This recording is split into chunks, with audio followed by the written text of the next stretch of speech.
ہزاروں لوگ بیٹھے ہوئے ہیں، ان کو کس نے دعوت دی ہے یہاں آنے کی؟ یہ خود آتے ہیں، ان کا ضمیر زندہ ہے اس لیے آتے ہیں۔ اب اگر میں کچھ کہوں تو شاید کوئی کہے کہ یہ سیاسی پوائنٹ اسکورنگ کے لیے، لیکن جو حقیقت ہے وہ حقیقت ہے۔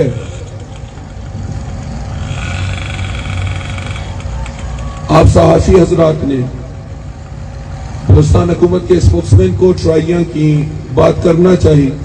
48 گھنٹوں تک کوئی بھی دستیاب نہیں تھا، 48 گھنٹوں کے بعد کوئی یہاں آیا ہے، تو 48 گھنٹے گزرے ہیں تو کوئی آیا ہے۔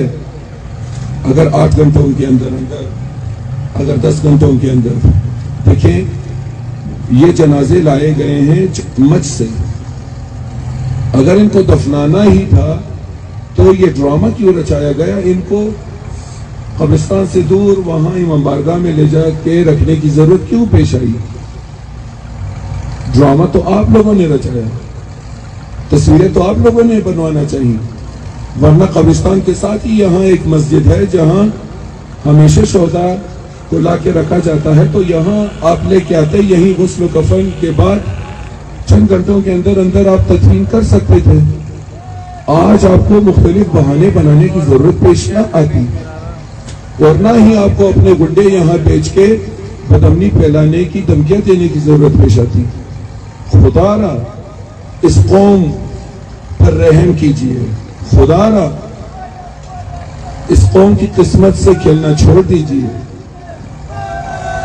یہ کرسیاں، یہ منصب سب آنی جانی چیزیں ہیں، کسی نے قیامت تک یہاں نہیں رہنا، موت کا ذائقہ ہر ایک نے چکھنا ہے، سب نے چلے جانا ہے، یہ چیزیں دری کی دری رہ جائیں گی یہیں پہ۔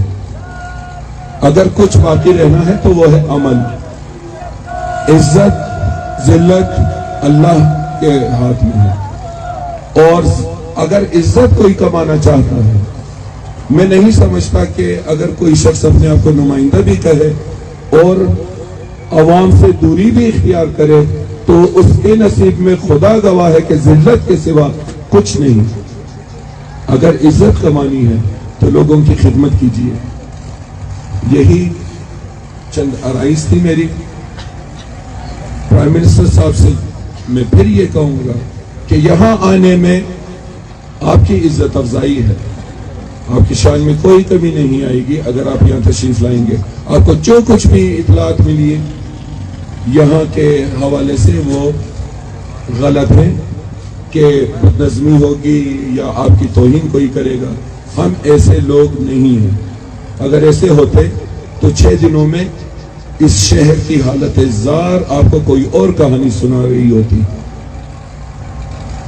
اس قدر اطمینان سے بیٹھے ہوئے ویسے جب دو پہلوان آپس میں بیٹھے ہیں، ان کا نظم و ضبط، ان کا ڈسپلن اس بات کی گواہی ہے کہ یہ آپ کے منتظر ہیں، یہ چاہتے ہیں کہ ان کی جو بھی سنوائی ہو وہ آپ ہی کے ذریعے ہو، یہ آپ کو عزت دینا چاہتے ہیں۔ بہت شکریہ۔ شہداء کی فیملی یہاں بیٹھی ہوئی ہے، میں گزارش کروں گا ان سے کہ یہ خود کہیں کہ آیا ان کو زبردستی لا کے یہاں بٹھایا گیا؟ آج کے دور میں کیا یہ ممکن ہے؟ میڈیا کے سامنے ہم ان سے یہ بات پوچھتے ہیں۔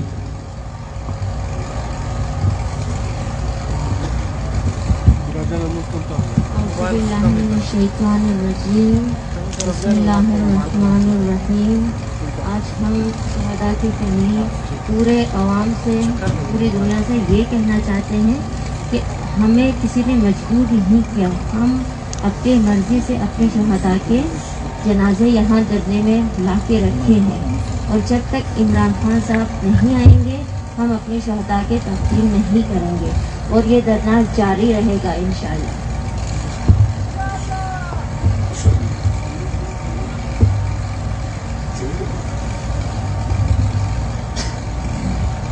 بسم اللہ الرحمن الرحیم۔ میرا بھائی اس دھرنے میں شہید ہوا ہے، میں محمد صادق کی بہن ہوں۔ تو ہمیں کسی نے مجبور نہیں کیا یہاں دھرنے میں بیٹھنے کے لیے، اپنے شہداء کو لانے کے لیے، یہاں رکھنے کے لیے۔ ہم یہاں اپنی مرضی سے آئے ہیں، انصاف لینے آئے ہیں۔ ہمارے شہید اب کبھی واپس نہیں آئیں گے. ہم یہاں اس لیے بیٹھے ہیں کہ مزید خدا نخواستہ یہ حادثے، یہ بم بلاسٹ، یہ شہادت اور ہماری قوم کو نہ ملے. پچھلے 22 سالوں سے ہزارہ کمیونٹی کو نشانہ بنایا جا رہا ہے. اس لیے ہم یہاں بیٹھے ہیں کہ مزید ہم لاشیں نہیں اٹھا سکتے، ہم تھک گئے ہیں. عمران خان صاحب، آپ سے گزارش ہے کہ آپ کوئٹہ تشریف لائے، ہمیں پرسہ دے، ہمارے دردوں پر مرہم رکھے اور ہمیں انصاف دے. مولا علی کا قول ہے کہ اگر کسی مقتول کے قاتل کو نہ پکڑا جائے تو اس کا قاتل حاکم وقت ہوتا ہے. تو عمران خان صاحب، خدا کے لیے آپ کوئٹہ تشریف لائے، ہمیں انصاف دے، ہمیں مزید یقین دہانی کرائے کہ آج کے بعد ایسے کوئی واقعات نہیں ہوں گے اور ہزارہ کمیونٹی بھی اس ریاست مدینہ میں ہی رہیں گی اور باحفاظت رہیں گی. اور آپ گارنٹی دیں گے کہ ہزارہ کمیونٹی کے ساتھ کوئی ایسا واقعہ پیش نہیں آئے گا اور نہ ہم دھرنا دینے پر مجبور ہوں گے. شکریہ.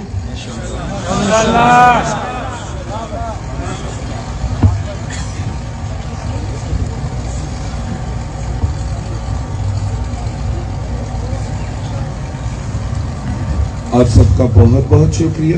بہت سادہ الفاظ میں ہم نے کوشش کی کہ جو مغالطہ، جو چیزیں، جو لغو باتیں کہی گئی ہیں اٹھائی ٹٹھائی کے ساتھ ہم آپ کے سامنے حقیقت حال بیان کریں کہ یہ ہے حقیقت حال. آپ فیصلہ پرائم منسٹر صاحب کو کرنا ہے کہ وہ یہاں آئیں اور ان لوگوں کو جو -10 ڈگری سینٹی گریڈ میں اس سردی میں یہاں بیٹھے ہوئے ہیں، ان کو اس اذیت سے نجات دلائیں. جب تک وہ نہیں آتے، یہاں بیٹھے ہوا ہر شخص پر عزم ہے کہ وہ دھرنا چھوڑ کے کہیں نہیں جائے گا. السلام علیکم ورحمۃ اللہ وبرکاتہ.